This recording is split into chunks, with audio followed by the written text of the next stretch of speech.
News पर।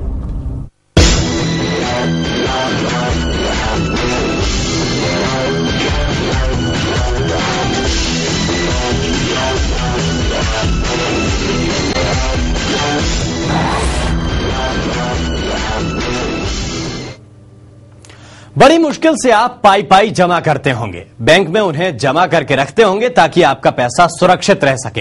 लेकिन अगर आप सावधान नहीं हैं तो आपकी रकम पर शातिर साइबर क्रिमिनल हाथ साफ कर सकते हैं।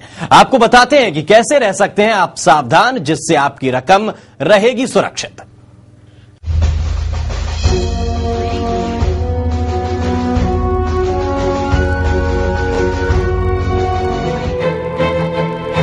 अगर आप किसी को चेक के जरिए भुगतान कर रहे हैं तो आज से आपको सावधान रहने की जरूरत है, क्योंकि आपके चेक के जरिए कोई आपका बैंक बैलेंस जीरो कर सकता है। कहीं ऐसा ना हो कि जो चेक आप दे रहे हैं उससे कोई और रकम निकाल ले जाए। कुछ दिनों पहले आरबीआई ने भी एक सर्कुलर जारी किया था, जिसमें बैंकों को काट छांट वाले चेक लेने से मना किया गया था और बैंकों को हिदायत दी गई थी कि वो खाताधारियों के चेक संभाल कर रखें ताकि कोई उसका दुरुपयोग ना कर सके।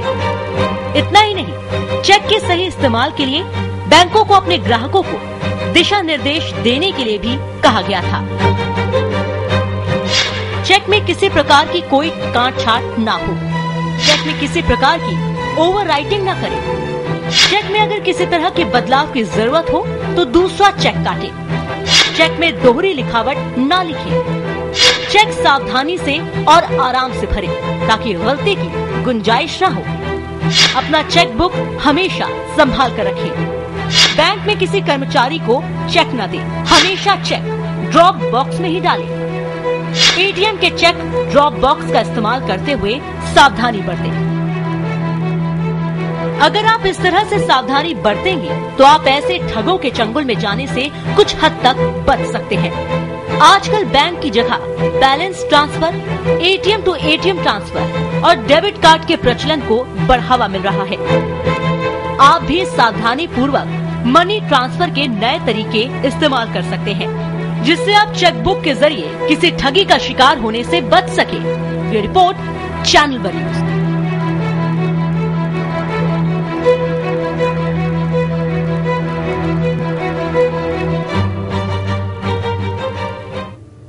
भारत जी, आपसे एक बात और जानना चाहते हैं। जिस तरीके से ये चेक्स होते हैं, बैंक के भीतर जाते हैं, जो स्कैन किए हुए चेक होते हैं, या फिर इस तरीके के जो अपराधी जिन चेक्स का इस्तेमाल करते हैं जो पूरी तरह से फर्जी होते हैं, क्या उनके आइडेंटिफिकेशन की कोई प्रक्रिया बैंक के पास, बैंक के अंदर चलती है, या फिर सीधे धड़ल्ले से चेक जाते हैं, बैंक वाले सिर्फ नंबर देखकर और चेक पास कर देते हैं? देखिए, बैंक में एक तो केवाईसी के अंतर्गत बैंक को हक है ये जानने का कि उनके कस्टमर का अगर कोई एड्रेस चेंज हुआ है, आईडी चेंज हुआ है, तो बराबर वेरीफाई करते रहते हैं बैंक वाले जी। साथ साथ आप जो चेक के बारे में बता रहे हैं, तो चेक जाने के बाद वो पहले स्कैन करते हैं।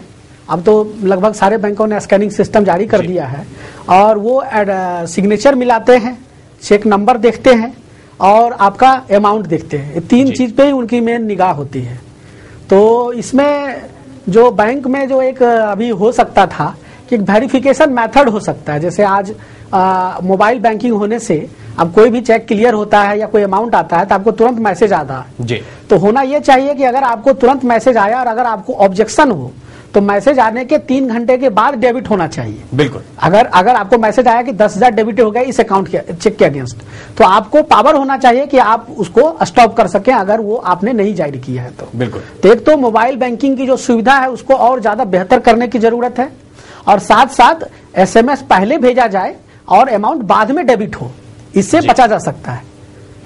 बिल्कुल, ये एक प्रोसेस हो सकती है जिससे आप बच सकते हैं किसी भी तरीके की धांधली से, या फिर आपकी रकम सुरक्षित इस हिसाब से रह सकती है। लेकिन सवाल इस बात को लेकर भी है, जैसा कि आपने संकेत दिया कि बैंक कर्मचारी भी इस पूरे गोरख धंधे में कहीं ना कहीं शामिल होते हैं, वरना इतना आसान नहीं होता कि फर्जी आईडी के जरिए आप कहीं भी अकाउंट खोल सकें। सवाल इस बात को लेकर है कि कैसे आखिर ये आइडेंटिफाई किया जाए, या ग्राहक कैसे आइडेंटिफाई करे कि उसकी रकम उससे दूर जा रही।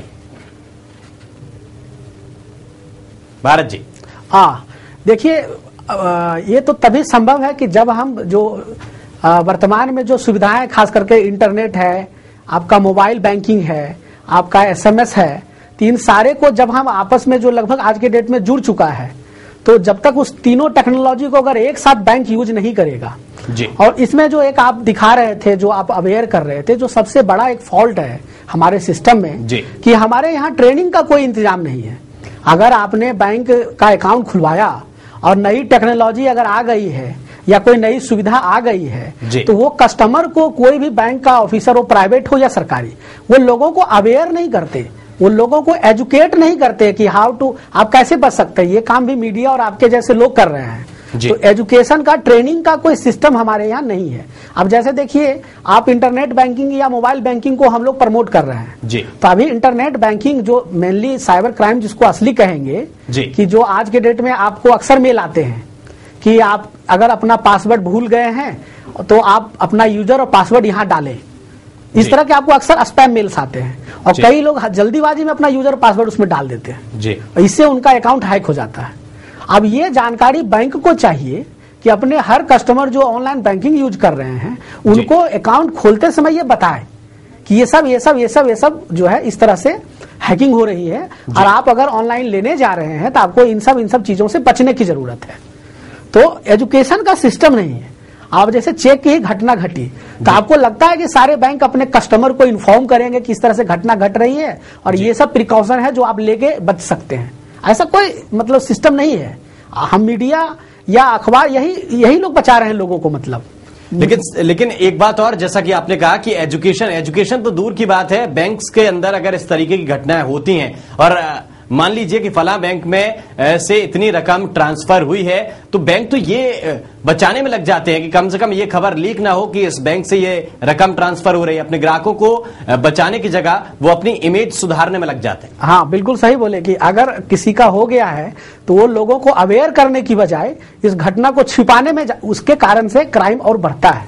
आप जब किसी क्राइम को सप्रेस करते हैं, छुपाते हैं, तो उससे क्राइम बढ़ता है, क्योंकि अपराधी को लगता है कि देखो कहीं कोई चर्चा नहीं है और कुछ भी कोई खतरा नहीं है, करते रहो।